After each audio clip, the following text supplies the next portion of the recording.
Episode number 1141 की starting होती है जहां हम दो लेजेंडरी पायलट्स को देखते हैं जिनका नाम डोरी और ब्रोवी होता है। ये दोनों 160 साल पुराने होते हैं और 20 मीटर से ज्यादा लंबे होते हैं, जो कि लिटिल गार्डन में 100 साल से फाइट करने के बाद अब एक्शन में आए हैं।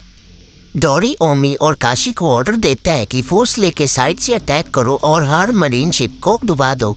एम्मे और काशी खुशी खुशी जाने लगते हैं क्योंकि उन्हें याद है कि उसुक ने उन्हें एनिस लॉबी पर आधी सदी तक बेवकूफ बनने से बचाया था। बाकी जायंट्स एक बड़ा सा शोर मचाकर अपने अपने बड़े बड़े एक्सिस लेकर एडहेड पर अटैक कर देते हैं और मरीन का हाल खराब होने लग जाता है। सभी मरीन्स कह रहे होते हैं कि ये लेजेंडरी क्रू डिसबैंड हो गया था और वापस फिर से आ गया है और स्ट्रॉ हेड्स की मदद भी कर रहा है। फिर सीन शिफ्ट होता है और हम उसुक को देखते हैं जो कि लैबोवेज से सब देख रहा होता है और अपने पुराने मास्टर डोरी और ब्रोवी को देखकर खुशी के आंसू रो रहा होता है। नामी भी ओमी और काशी को नोटिस करती है। जायंट्स उन्हें रेस्क्यू करने आ रहे होते हैं, फुल फाइट के लिए नहीं। अभी ब्रूक और लिलिथ 1000 सनी से कॉल कर रहे होते हैं कि सनी फ्रोजन क्लाउड से स्लाइड करके आ रही है और हम एक एज पर पहुंच जाएंगे। उन्हें ये नहीं पता कि सनी को स्टॉप कैसे करें। लिलिथ कहती है कि उसके पास एक आइडिया है, इसके लिए सनामी और सभी को उसकी बात माननी पड़ेगी। दूसरी तरफ हम जिम्बे को देखते हैं जो कि क्लाउड्स पे बाउंस करते हुए जोरो की तरफ जा रहा होता है और जोरो अभी भी रॉब लूची से फाइट करने में फंसा हुआ होता है। दोनों थक गए होते हैं। हम देखते हैं पैसा फिस्तास मरीन के फ्लीट पे नॉन स्टॉप लेजर फायर कर रहे होते हैं। वो एक और बड़ा शिप डुबा देते हैं। रिपोर्ट आती है कि 30 शिप्स ऑलरेडी डिस्ट्रॉय हो गई हैं, मतलब एक थर्ड फ्लीट खत्म। वाइस एडमिरल रेड किंग अब गुस्से में आ जाते हैं और ऑर्डर देते हैं कि छोटी शिप पीछे हट जाए और बड़ी बैटल शिप्स अटैक करेंगे। मरीन्स अपने ही पैसा फिस्तास पे अटैक करने लग जाते हैं और एक पैसा फिस्तास को देखते हुए हमें ऐसा लगता है कि जैसे वो दुख में हो। फिर हम इसलैंड के सेंटर में लूफी को देखते हैं जो कि गियर 5 की फॉर्म में होता है। वो बोनी को पूछता है कि तुम रो क्यों रही हो। बोनी सिर्फ इतना कहती है कि वो उसे बहुत दिन से ढूंढ पड़ रही थी। लूफी कंफ्यूज हो जाता है और कहता है मैं तो यही था तुम्हारे साथ। फिर लूफी टॉपिक चेंज करता है और बोलता है कि तुम्हारा पंच बहुत वीक था। बोनी चैलेंज देती है अगर वीक था तो तुम असली पंच दिखाओ। वो सैटर्न पे पॉइंट करती है। तभी लूफी वेगापंक को देखता है जो कि नीचे मरने की कंडीशन में था। उसके चेहरे से हंसी गायब हुई थी। सैटर्न कहता है कि सबको मारना पड़ेगा।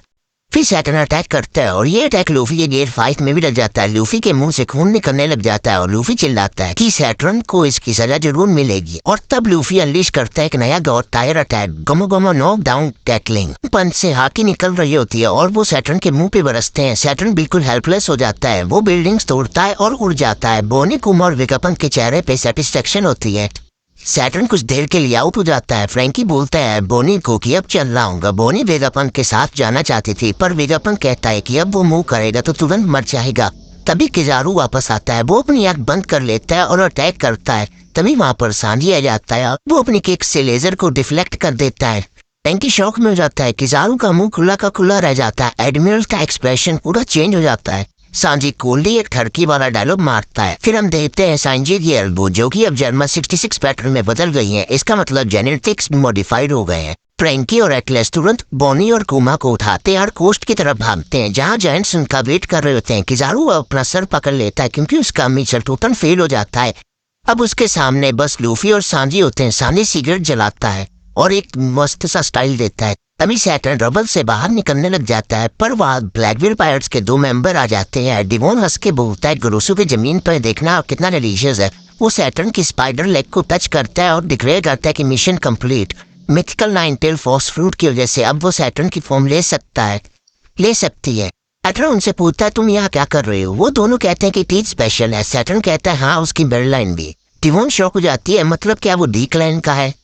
सैटर्न पूछता है उसके गोल क्या है। बैंग बस एक वर्ड बोलती है जो दुनिया की नहीं मिला देता है, द वर्ल्ड। मतलब उसे सिर्फ वन पीस नहीं चाहिए, उसे सब कुछ चाहिए जैसे रॉस भी एक्सपेक्ट चाहता था। सैटर्न अटैक करता है पर कुछ नहीं होता।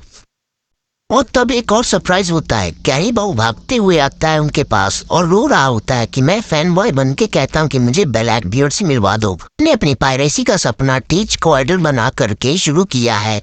ब्लैकबीर्ड इसे अपने क्रू में ले ले क्योंकि हम सबको पता है कि उसने सुना था कि पॉइजन एक्चुअली शिराहोशी है और उस प्लूटन मानो के नीचे सो रहा है। मतलब 2 इनोसेंट वेपन की कीज अब ब्लैकबीर्ड के हाथ में आ जा सकते हैं।